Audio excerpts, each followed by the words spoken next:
Islamic بیانز کے لیے دین Islamic productions channel کو سبسکرائب کیجیے۔ یہ دنیا اللہ تعالیٰ نے انسان کی اس دنیا کی زندگی کو قرار دیا ہے امتحانی وقفہ۔ یہ امتحان ہے۔ قلزم ہستی سے تو ابرا ہے مانند حباب، اس زیاں خانے میں تیرا امتحان ہے زندگی۔ خلق الموت والحیات لیبلوکم ایکم احسن عملا۔ اب اگر حقائق بالکل مبرہن کر دیے جائیں تو امتحان نہیں رہتا۔ امتحان تو تبھی رہتا ہے کہ جب کہ کچھ پردے پڑے ہوئے ہوں۔ اگر پردے ہیں تو امتحان ہے، جب پردے آخرت میں اٹھ جائیں گے اب امتحان کا ہے۔ اب تو ابو جہل جو ہے وہ سب سے بڑا مومن بن جائے گا، جیسے کہ فرعون جب غرق ہو رہا تھا تو اس نے کہا تھا کہ میں ایمان لایا موسیٰ اور ہارون کے رب پر۔ یہ تو جب تک پردہ پڑا رہے تبھی تک جو ہے امتحان ہے۔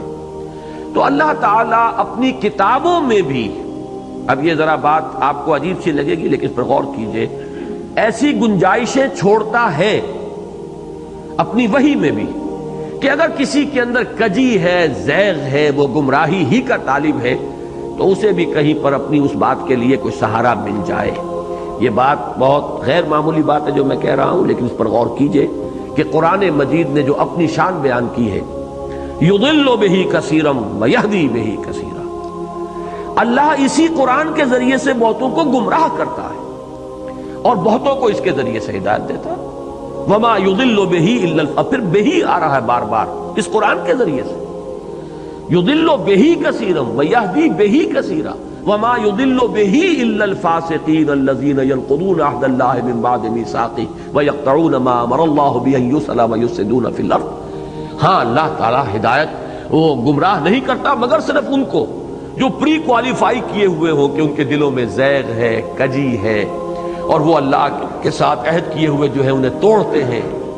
یہ جن کے اندر صفات ہے ان کو گمراہ کرتا ہے۔ تو قرآن مجید کے اندر بھی ایسی جگہیں محسوس ہوتی ہیں۔ مثلاً اب ایک مثال آپ کو دے رہا ہوں، یہ بھی ہمارے ہاں ایک گروہ کا، اور خاص طور پر اس گروہ کا جس کا میں نام لے رہا ہوں بار بار، ان کے ہاں ایک قول یہ بھی ہے کہ حضرت نوح علیہ السلام کا جو بیٹا ہلاک کیا گیا وہ ان کے صلب سے نہیں تھا۔ اہل سنت میں سے بھی بعض نے یہ رائے ظاہر کی ہے کہ وہ ربیب تھا، یعنی اس بیوی کے پہلے شوہر سے کوئی اولاد تھی، جب یہ ان کے حوالہ اپنے آئی حضرت نوح کے تو وہ ساتھ آ گیا ہے، ورنہ نبی کا بیٹا گمراہ نہیں ہو سکتا۔ اب یہ ایک تصور ہے جس کو قائم کرنے کے لیے یہ سارا فلسفہ گھڑا گیا ہے۔ اسی طریقے سے اسی طرز فکر نے یہ کہا کہ حضرت ابراہیم کا باپ نہیں تھا وہ جو جہنمی ہے اور جو کافر تھا، بلکہ وہ تو چچا تھا، آزر چچا تھا، باپ نہیں تھا۔ قرآن مجید نے ایک مقام پر خاص طور پر آزر کا نام لے کر واضح کیا ہے کہ وہ چچا نہیں باپ تھا۔ قرآن مجید اس حقیقت کو لانا چاہتا ہے کہ یہ نسلی رشتے اہمیت کے حامل نہیں ہیں۔ ایک جلیل القدر پیغمبر کا باپ کافر ہو سکتا ہے، مشرک ہو سکتا ہے۔ ایک جلیل القدر پیغمبر کا بیٹا مشرک ہو سکتا ہے، اس کی نگاہوں کے سامنے وہ غرق ہو سکتا ہے کافروں کے ساتھ۔ قرآن مجید تو ادھر لانا چاہتا ہے، لیکن یہ کہ سورہ ہود میں اس بیٹے کے بارے میں الفاظ ایک آ گئے، انہو عمل غیر صالح۔ اب اس کا ترجمہ جو ہے صحیح وہ تو یہ ہے کہ اس کے اعمال اچھے نہیں ہیں، اس کے عمل اچھے نہیں ہیں، غیر صالح اعمال ہیں، لیکن الفاظ کی ترکیب میں گنجائش ہے کہ کوئی شخص یہ کہہ سکتا ہے کہ وہ ہے ہی مجسم عمل غیر صالح، اور اس سے تقویت حاصل ہو جاتی ہے اس نقطہ نظر کو کہ یا تو وہ ولد الزنا تھا، یا تو وہ ایک رائے جو ہے جو دی گئی ہے وہ یہ کہ خیانت کی نوح کی بیوی نے، اور وہ خیانت تھی در حقیقت زنا کی خیانت، اور اس سے جو بیٹا ہوا وہ در حقیقت ان کا بیٹا تھا ہی نہیں۔ انہو لیس من اہلک انہو عمل غیر صالح۔ الفاظ کی حد تک اس کجی کے لیے بھی وہاں گنجائش موجود ہے۔ کوئی شخص اگر اس کے اندر جیسے مکھی کے اندر گندگی کی طلب ہے، گندگی کے پر بیٹھتی ہے، تو اسی طریقے سے کسی میں کجی ہے تو کجی کے لیے گنجائش ان الفاظ کے اندر پیدا کر دی گئی۔ یہ میں ایک اہم اصول کے اعتبار سے آپ کے سامنے رکھ رہا ہوں، اور اس کے لیے میں قرآن مجید کی دو آیات آپ کے سامنے رکھنا چاہتا ہوں، اس فلسفے کو جو چیز کے بالکل مبرہن کر کے لاتی ہے قرآن مجید میں۔ یہ 8ویں پارے کی ابتدائی آیات میں ہے، سورہ انعام کی آیات نمبر 112 113۔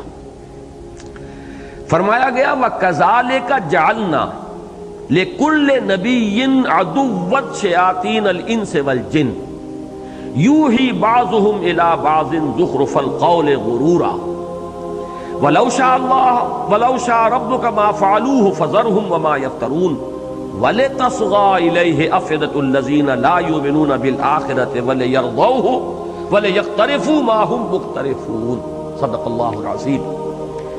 اسی طرح ہم تمام نبیوں کے دشمن بناتے رہے ہیں شیاطین انس اور شیاطین جن کو۔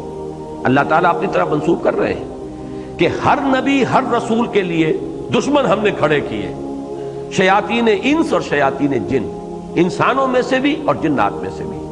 وہ ایک دوسرے کو بڑے ملمہ والے قول جو ہیں ایک دوسرے کو وحی کرتے رہتے ہیں، اور اگر تیرا رب چاہتا اے محمد صلی اللہ علیہ وسلم ما فعلوہ ہو تو وہ ہرگز یہ نہ کر سکتے۔ یعنی انبیاء کے لیے جو مخالف قوتیں میدان میں آتی ہیں یہ اللہ کے اذن کے بغیر تو نہیں ہے۔ ابو جہل یہ مخالفت نہیں کر سکتا تھا، ابو لہب یہ مخالفت نہیں کر سکتا تھا، ولید ابن مغیرہ یہ مخالفت نہیں کر سکتا تھا، اسی طریقے سے پتھراؤ نہیں ہو سکتا تھا طائف میں۔ یہ سب کچھ ہے اذن رب کے بغیر نہیں ہو رہا۔ وَلَوْ شَاءَ اللَّهُ وَلَا شَاءَ رَبُّكَ مَا فَعَلُوهُ، اگر تیرا رب چاہتا، اس کی قدرت ہے، وہ ان سب کو روک دیتا، لیکن یہ حکمت ہے اللہ کی، اس لیے کہ جب تک وہ مقابلے میں قوت موجود نہ ہو وہ امتحانی فضا پیدا نہیں ہوتی۔ کیسے معلوم ہوگا کہ کس میں حق کی طلب ہے اور کس میں نہیں ہے، کس میں صبر کا مادہ ہے اور کس میں نہیں ہے، کس میں استقامت ہے اور کس میں نہیں ہے، کس کی فطرت جو ہے وہ کس درجے کج ہو چکی ہے اور کس کی فطرت جو ہے وہ کتنی اپنی اصل صلاحیت کے اوپر برقرار ہے۔ یہ ساری شفٹنگ، یہ ساری چھانٹی جو کرنی ہے، یہ چھانٹی جو ہے اس کے لیے لازم ہے کہ ایک امتحانی فضا برقرار رہے۔ اور امتحان کیسے ہوگا؟ اگر خیر ہی خیر ہو اور شر اس کو مقابلہ کرنے کے لیے میدان میں موجود نہ ہو۔ تو یہ جو کشمکش خیر و شر ہے یہ خود اللہ تعالیٰ کی اس حکمت تکوینی اور حکمت تخلیق کا ایک جز ہے۔ یہ اس لیے میں اگلی آیت میں آئے گی اصل بات، پہلے اس آیت کو اچھی طرح ذہن نشین کر لیں۔ وَكَذَلِكَ جَعَلْنَا لِكُلِّ نَبِيٍّ عَدُوًّا شَيَاطِينَ الْإِنسِ وَالْجِنِّ يُوحِي بَعْضُهُمْ إِلَىٰ بَعْضٍ زُخْرُفَ الْقَوْلِ غُرُورًا وَلَوْ شَاءَ رَبُّكَ مَا فَعَلُوهُ، اگر تیرا رب چاہتا تو وہ یہ نہ کر پاتے۔ فَذَرْهُمْ وَمَا يَفْتَرُونَ، تو چھوڑیے ان کو اور جو افترا بازی وہ کر رہے ہیں کرنے دیجئے۔ وَلِتَصْغَىٰ إِلَيْهِمْ، اب یہ لفظ صغو وہی آ گیا ہے جو اس سورہ مبارکہ میں آ چکا ہے، ان تتوبا الی اللہ فقد صغت قلوبکما، یہ وہی مادہ ہے، اسی سے یہ لفظ آیا۔ وَلِتَصْغَىٰ إِلَيْهِ أَفْئِدَةُ الَّذِينَ لَا يُؤْمِنُونَ بِالْآخِرَةِ، یہ سب کچھ ہم اس لیے کرتے ہیں تاکہ جو لوگ آخرت پر ایمان نہیں رکھتے ان کے دل ان کی طرف مائل ہو جائیں، ان کے اندر کی کجی اور خباثت ظاہر ہو۔ اگر یہ نہ ہو تو ان کی خباثت کیسے ظاہر ہوگی؟ اگر یہ کشمکش خیر و باطل، خیر و شر اور کشمکش حق و باطل نہ ہو تو نہ اہل ایمان میں سے کون کس درجے کا ہے، کس پائے کی استقامت ہے، کتنا اس میں صبر ہے، کتنی مثابرت ہے، نہ اس کا ظہور ہوگا، اور کس کس میں کتنا خبث جو ہے بھرا ہوا ہے، کس کے اندر کتنی گندگی ہے، کتنا بغض ہے، یہ بھی ظاہر نہیں ہوگا۔ تو یہ تو ہم نے اسی لیے چھوٹ دی ہے، کھلی دی ہے، بلکہ ہم خود کھڑا کر دیتے ہیں جنوں اور انسانوں میں سے دشمنی کرنے والوں کو، تاکہ دودھ کا دودھ پانی کا پانی علیحدہ ہو جائے۔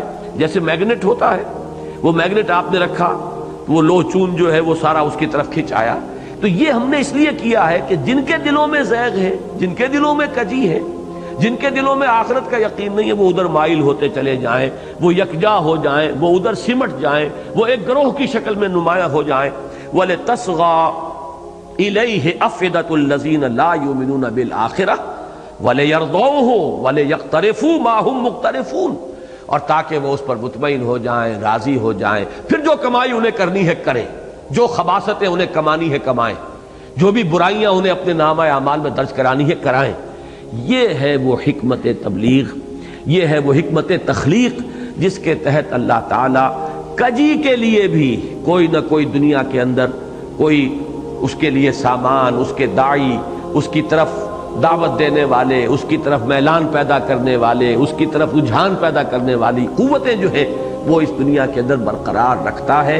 یہ اس کی اس حکمت ابتلاء کا ایک لازمی تقاضا ہے۔ یہی وجہ ہے میں دیکھتا ہوں کہ اس طرح کے معاملات میں اب وہاں جو الفاظ آئے انہ عمل غیر صالح، اس کے اندر ایک امکان پیدا ہوگا جس کے دل میں کجی ہے۔ یہ جو ہمارے ہاں ایک خاص مکتبہ فکر ہے صحابہ کرام ازواج مطہرات کو متہم کرنے کے لیے، اور پھر خاص طور پر یہ کہ والد یا والدہ یا دادا دادی یہ نہیں ہو سکتے کوئی کافر اور مشرک، اس لیے کہ ابو طالب کو تو انہیں ابو الائمہ بنانا ہے، کیسے مان لیں کہ وہ مومن نہیں ہوئے؟ وہ تو ابو الائمہ ہیں، اماموں کے باپ، اماموں کے جد امجد، لہذا انہیں یہ سارا جو ہے فلسفہ گھڑنا پڑا ہے اپنے اعتقادات کے لیے، ان کے ثبوت کے لیے، اور اس کے لیے انہوں نے ان مختلف مقامات کے اوپر جو بھی لفظی گنجائشیں